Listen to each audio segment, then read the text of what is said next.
J ಕೃಷ್ಣಮೂರ್ತಿಯವರ ಅನುದಿನ ಚಿಂತನ ಪುಸ್ತಕ ವಾಚನಕ್ಕೆ ಸ್ವಾಗತ. ನಾವೀಗ ಮುಂದಿನ ಭಾಗವನ್ನು ನೋಡೋಣ. ಬದುಕನ್ನು ಹೊಸತಾಗಿ ಕಾಣುವುದು. ನಾವು ವಿಚಾರ ಮಾಡದೆ ಸುಮ್ಮನೆ ಒಪ್ಪಿಕೊಳ್ಳುವ ಸಂಗತಿಗಳಲ್ಲಿ ನಂಬಿಕೆಯ ಪ್ರಶ್ನೆಯು ಒಂದು ಎಂದು ತೋರುತ್ತದೆ. ನಾನು ನಂಬಿಕೆಗಳನ್ನು ಪ್ರಶ್ನಿಸುತ್ತಿಲ್ಲ, ನಂಬಿಕೆಗಳ ಮೇಲೆ ದಾಳಿ ಮಾಡುತ್ತಿಲ್ಲ. ಆದರೆ ನಾವು ನಂಬಿಕೆಗಳನ್ನು ಬೆಳೆಸಿಕೊಳ್ಳುವುದೇಕೆ, ನಂಬಿಕೆಗಳನ್ನು ಬೆಳೆಸಿಕೊಳ್ಳುವುದರ ಹಿಂದಿನ ಉದ್ದೇಶಗಳೇನು ಎಂದು ಅರ್ಥ ಮಾಡಿಕೊಂಡರೆ ಆಗ ನಮಗೆ ನಂಬಿಕೆಗಳು ಏಕೆ ಬೇಕು ಎಂದು ತಿಳಿಯುತ್ತದೆ. ನಂಬಿಕೆಗಳಿಂದ ಬಿಡಿಸಿಕೊಂಡು ಸ್ವತಂತ್ರವಾಗುವುದು ಹೇಗೆ ಎಂದು ತಿಳಿಯುತ್ತದೆ.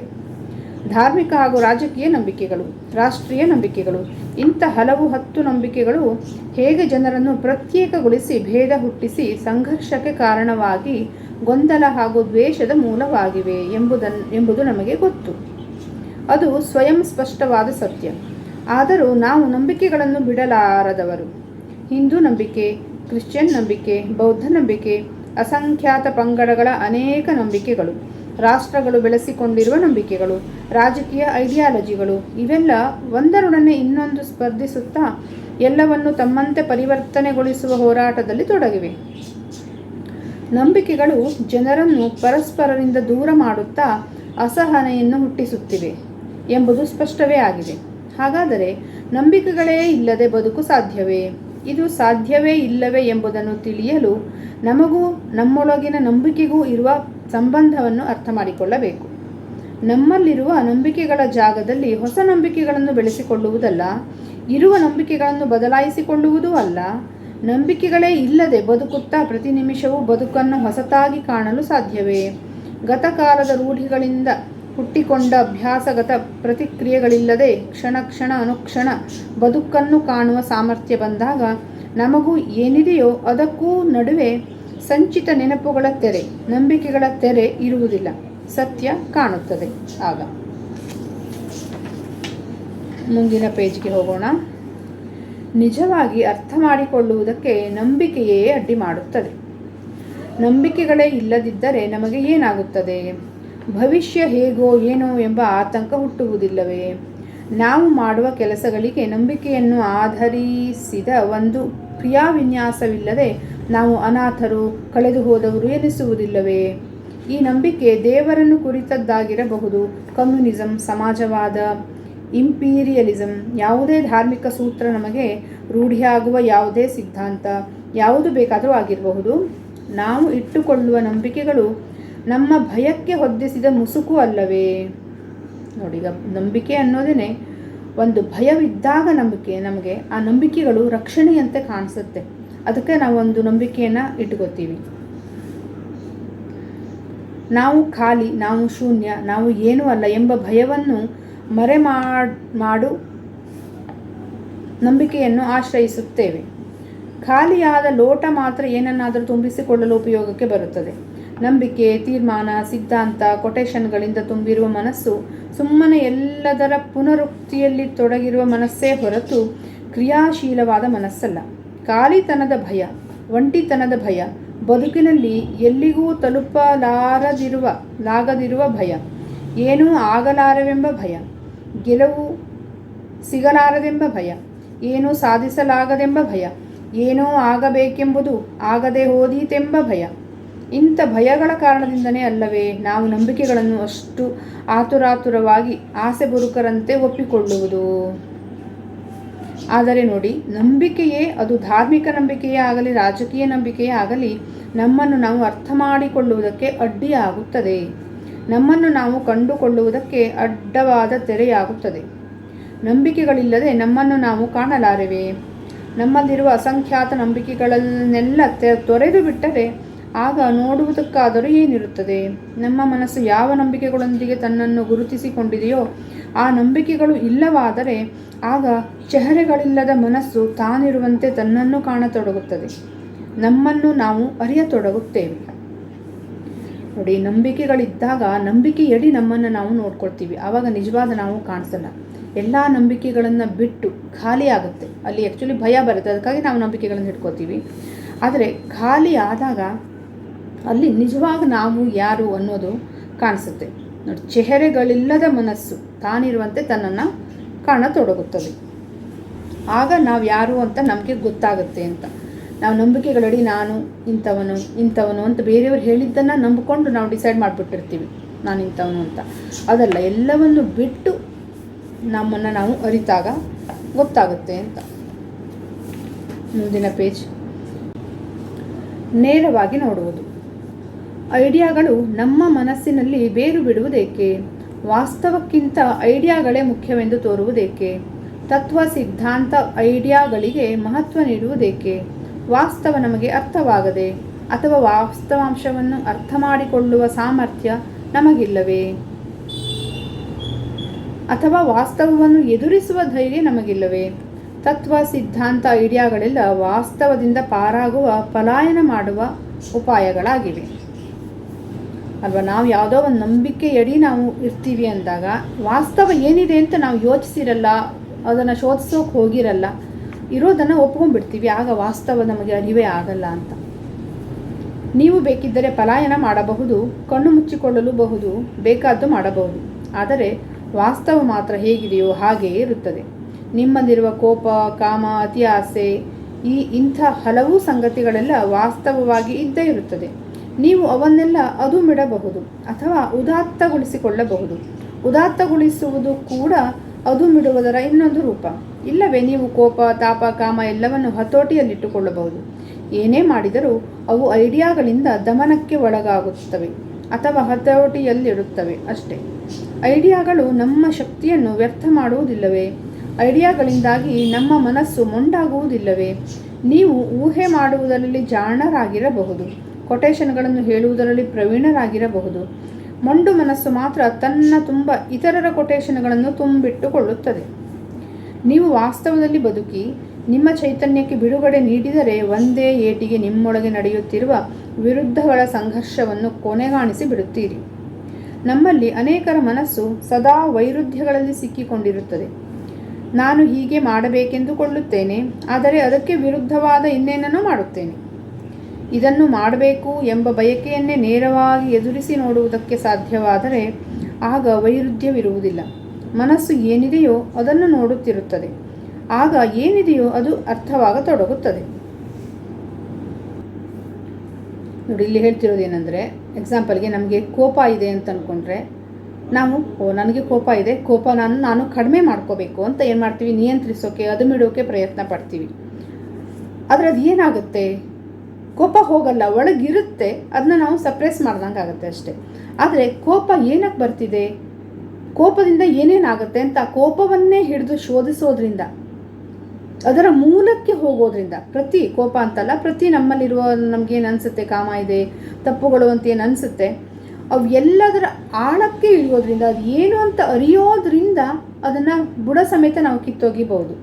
ಪ್ರಯತ್ನವಿಲ್ಲದೆ ಅರಿತ್ರಾಯಿತು ಅಷ್ಟೇ, ತಾನಾಗಿ ಅದು ಹೋಗ್ಬಿಡುತ್ತೆ.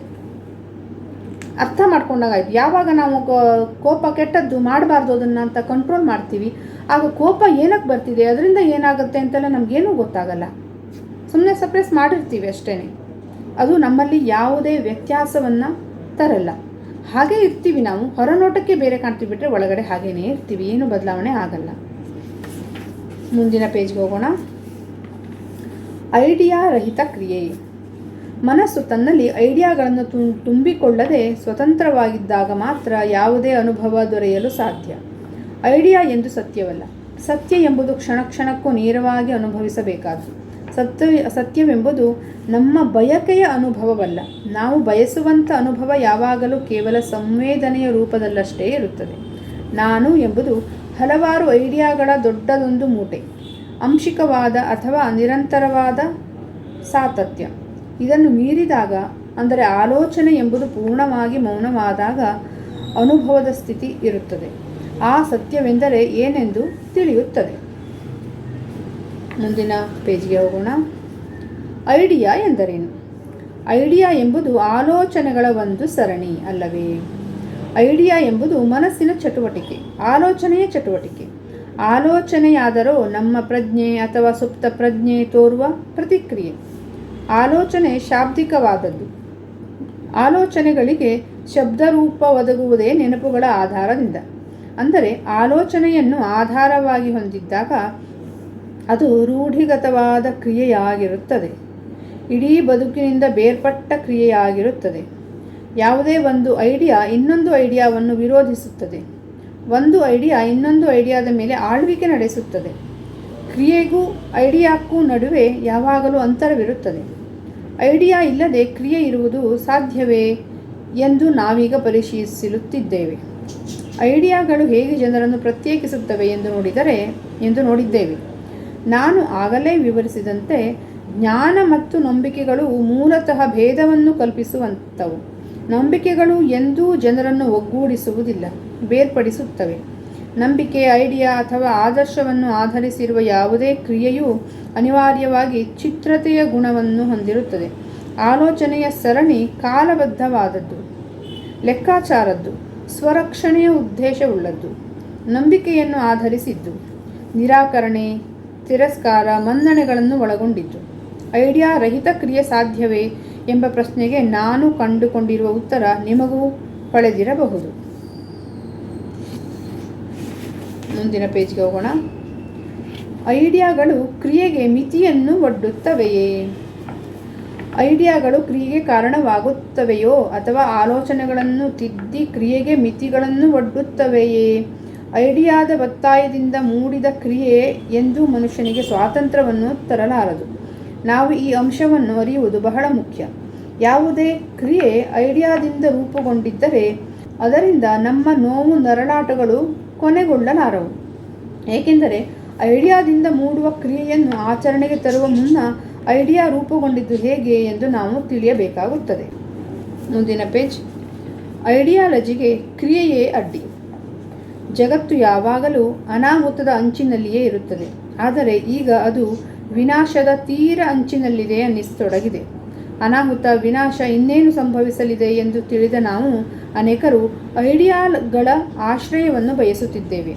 ಐಡಿಯಾಲಜಿಯ ಸಹಾಯದಿಂದ ಈಗಿನ ಬಿಕ್ಕಟ್ಟು, ಆಗಲಿರುವ ಅನಾಹುತವನ್ನು ತಪ್ಪಿಸಬಹುದು ಎಂದು ಭಾವಿಸಿದ್ದೇವೆ. ನೇರವಾದ, ಪ್ರತ್ಯಕ್ಷವಾದ ಸಂಬಂಧಕ್ಕೆ ಐಡಿಯಾಲಜಿ ಯಾವಾಗಲೂ ಅಡ್ಡಿ ಮಾಡುತ್ತದೆ.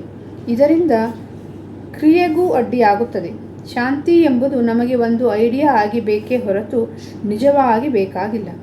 ಶಬ್ದಗಳ ಹಂತದ ಶಾಂತಿ ಮಾತ್ರ ನಮಗೆ ಬೇಕು. ಶಬ್ದದ ಹಂತದವರೆಗೆ ಕೇವಲ ಆಲೋಚನೆಯ ಹಂತವಷ್ಟೇ. ಇದನ್ನು ನಾವು ಹೆಮ್ಮೆಯಿಂದ ಬೌದ್ಧಿಕ ಹಂತವೆಂದು ಕರೆಯುತ್ತೇವೆ. ಆದರೆ ಶಾಂತಿ ಎಂಬ ಶಬ್ದವೇ ಶಾಂತಿಯಲ್ಲ. ನಾವು ಇತರರು ಹುಟ್ಟಿಸುತ್ತಿರುವ ಗೊಂದಲ ಇಲ್ಲವಾದಾಗ ಮಾತ್ರ ಶಾಂತಿ ಇರುತ್ತದೆ. ನಾವು ಐಡಿಯಾಗಳ ಲೋಕಕ್ಕೆ ಬದ್ಧರೇ ಹೊರತು ಶಾಂತಿಗೆ ಅಲ್ಲ. ನಾವು ಹೊಸ ರಾಜಕೀಯ, ಸಾಮಾಜಿಕ ವಿನ್ಯಾಸಗಳನ್ನು ಹುಡುಕುತ್ತಿದ್ದೇವೆಯೇ ಹೊರತು ಶಾಂತಿಯನ್ನಲ್ಲ. ನಾವು ಪರಿಣಾಮಗಳ ರಾಜಿಗೆ ಪ್ರಯತ್ನ ಪಡುತ್ತಿದ್ದೇವೆಯೇ ಹೊರತು ಯುದ್ಧದ ಮೂಲ ಕಾರಣವನ್ನು ದೂರ ಮಾಡುವುದಕ್ಕಲ್ಲ. ಇಂಥ ಹುಡುಕಾಟದಿಂದ ಭೂತಕಾಲದ ರೂಢಿಗೆ ಬದ್ಧವಾದ ಉತ್ತರಗಳಷ್ಟೇ ದೊರೆಯುತ್ತದೆ. ಈ ರೂಢಿಗಳನ್ನೇ ನಾವು ಜ್ಞಾನ, ಅನುಭವ ಎಂದು ಕರೆಯುತ್ತೇವೆ. ಸದಾ ಹೊಸತಾದ, ಬದಲಾಗುತ್ತಿರುವ ವಾಸ್ತವವನ್ನು ಈ ಭೂತಕಾಲದ ಜ್ಞಾನಕ್ಕೆ ಹೊಂದುವಂತೆ ಭಾಷಾಂತರಿಸಿಕೊಂಡು, ವ್ಯಾಖ್ಯಾನಿಸಿಕೊಂಡು ಅರ್ಥ ಮಾಡಿಕೊಳ್ಳುತ್ತಿದ್ದೇವೆ. ಆದ್ದರಿಂದ ಏನು ಇದೆಯೋ ಅದಕ್ಕೂ ಏನು ಹಿಂದೆ ಇತ್ತೋ ಅದರ ಅನುಭವಕ್ಕೂ ನಡುವೆ ಘರ್ಷಣೆ ಹುಟ್ಟುತ್ತದೆ. ಜ್ಞಾನವೆಂದು ಕರೆಯಲಾಗುವುದು ಭೂತಕಾಲಕ್ಕೆ ಸೇರಿತು. ವಾಸ್ತವವೆಂಬುದು ಸದಾ ವರ್ತಮಾನದಲ್ಲಿರುವಂಥದ್ದು. ಭೂತ ವರ್ತಮಾನಗಳ ಘರ್ಷಣೆ ಇದ್ದೇ ಇರುತ್ತದೆ.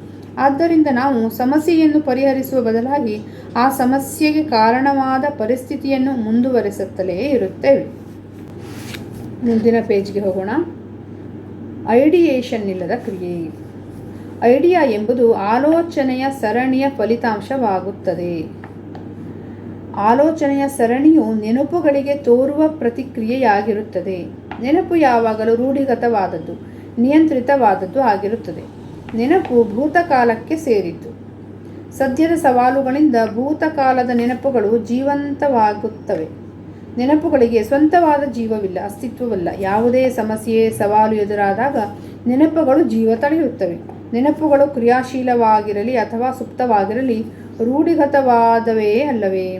ಆದ್ದರಿಂದ ನಾವು ಬೇರೆ ದಾರಿಯನ್ನು ಹುಡುಕಿಕೊಳ್ಳಬೇಕು. ನೀವು ನಿಮ್ಮ ಅಂತರಂಗವನ್ನು ಪರಿಶೀಲಿಸಿಕೊಂಡು ಐಡಿಯಾಗಳನ್ನು ಆಧರಿಸಿ ಕ್ರಿಯಾಶೀಲರಾಗಿದ್ದೀರೋ, ಐಡಿಯಾ ಇಲ್ಲದ ಕ್ರಿಯೆ ಸಾಧ್ಯವೋ ಎಂಬುದನ್ನು ಕಂಡುಕೊಳ್ಳಬೇಕು. ಮುಂದಿನ ಪೇಜ್. ಪ್ರೀತಿಯ ದಾರಿ ಐಡಿಯಾ ಇಲ್ಲದ ಕ್ರಿಯೆ. ಆಲೋಚನೆ ಎಂಬುದು ಆಲೋಚಕನಿಗೆ ಇರುವ ಮಿತಿಗಳಿಗೆ ಒಳಪಟ್ಟಿದ್ದೇ ಆಗಿರುತ್ತದೆ.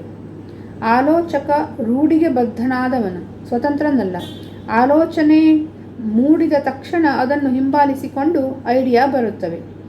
ಕ್ರಿಯೆಯಲ್ಲಿ ತೊಡಗಬೇಕೆಂದಾಗ ಐಡಿಯಾ ಗೊಂದಲಗಳನ್ನು ಹುಟ್ಟಿಸುತ್ತದೆ. ಇದು ತಿಳಿದಿದ್ದರೂ ಐಡಿಯಾ ಇಲ್ಲದೆ ಕ್ರಿಯೆಯಲ್ಲಿ ತೊಡಗುವುದು ಸಾಧ್ಯವೇ? ಸಾಧ್ಯ. ಅದು ಪ್ರೀತಿಯ ದಾರಿ.